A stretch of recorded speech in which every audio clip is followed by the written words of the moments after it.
first kick we're going to teach you is a front snap kick. We're going to teach this to you from two different stances. The first one is going to be a cat stance. You don't always want to, as soon as you're in a confrontation, take a fighting stance because of the legal repercussions of it. If you take a fighting stance on somebody, by law that's considered a threat and you could be the one in court instead of vice versa. So sometimes what you want to do is just get your hands up kind of in a, hey, I don't want to fight you, and this way you're also in a position to block. Then you kind of take a slight step back out of the range, and as you do so, you just bring your foot slightly into a cat stance, just like so. And then from here, knee comes up, chamber's position, level with your hip, snap straight out, and then bring it back down. So the motion kind of like, hey man, I don't want to fight you, step back and kick.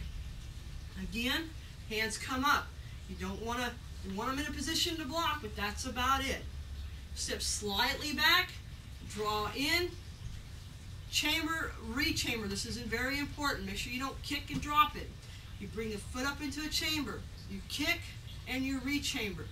Now, what do you kick with? Well, you can kick with your instep, you can kick with the ball or the point of the toes. Depends on what kind of shoes you have and what you're targeting.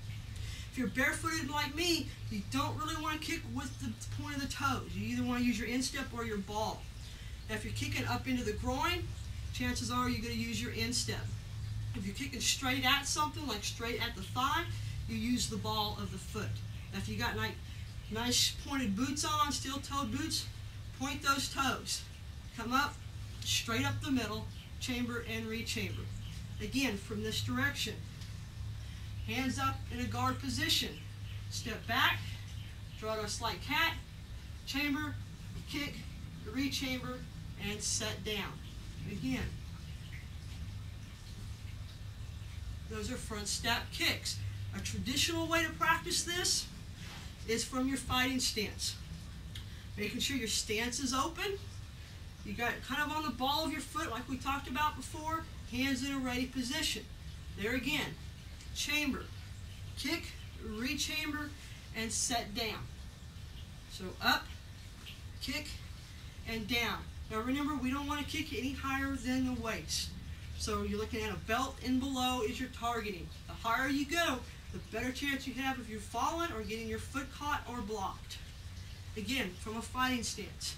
Hands up, feet in a ready position, get yourself nice and square, kick and re-chamber.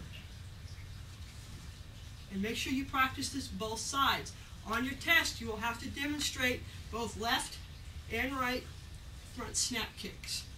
Those are your front snap kicks.